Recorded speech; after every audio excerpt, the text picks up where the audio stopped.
بسم الله الرحمن الرحيم، والصلاة والسلام على أشرف المرسلين محمد الأمين ومن تبعه بإحسان إلى يوم الدين. إخواني، ما تتعجبوش تشوفوا الناس هبلت وتقلمدت من عقلها.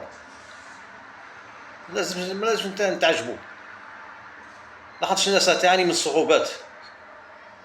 صعوبات المعيشة والغلاء، وفي نفس الوقت كاين ناس واحد اخرين راهم يقيسوا الدراهم راهم يقيسوها، راهم يحرقوها ماشي يقيسوها.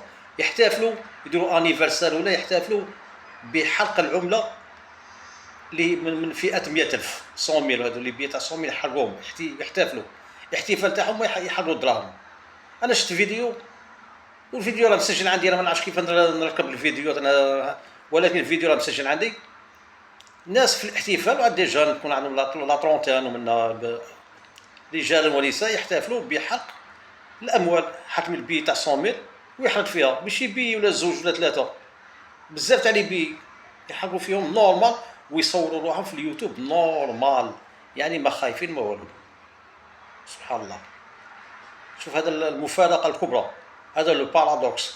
في الوقت اللي الناس تعاني، كاين اللي مسكين يخرج 2 ملايين ولا 3 ملايين ما لاحقش باش يفوت الشهر، حتى يطلع 1000 حساب وما يجي يكمل الشهر يكون معمر بالكريدي. وكاين ناس واحد اخرين يتبطرون على النعمه، ما حمديش ربي عطاهم النعمه، طغاو. هذا طغيان. كي الانسان يوصل يحرق الدراهم، هذا طغيان، هذا فرعون. وما سمعناش، ما قريناش بلي فرعون دار هاد الصوالح، ولكن هاد الناس داروهم. حسبنا الله ونعم الوكيل. أما الانسان كي ما يكونش لاحق ويكون عنده ازمه ماليه ويشوف هاد الصوالح، قادر يحكم انهيار عصبي، قادر يحكم اليكول، قادر يحكم ديبرسيون نيرفوز، قادر يتحطم المعنويات تاعي، يتحطم. يشوف هاد الاشياء هذه والناس تحرق في الدراهم، سي بيزار. انا عمري في حياتي عمري ما شفتها.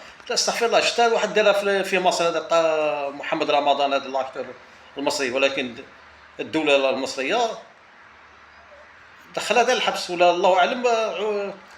هما عندهم تصالح، يعني تدفع الدراهم ما تدخلش الحبس. حنا نقولوا حسبنا الله ونعم الوكيل. انا بروحي كي لقيت الفيديو هذا، والله لا انضريت، انا بيرسونيلمون انضريت، باسكو انا عندي اجره صغيره، وتشوف واحد يحرق في الملايين يحرق فيها. حسبنا الله ونعم الوكيل. السلام عليكم ورحمه الله وبركاته.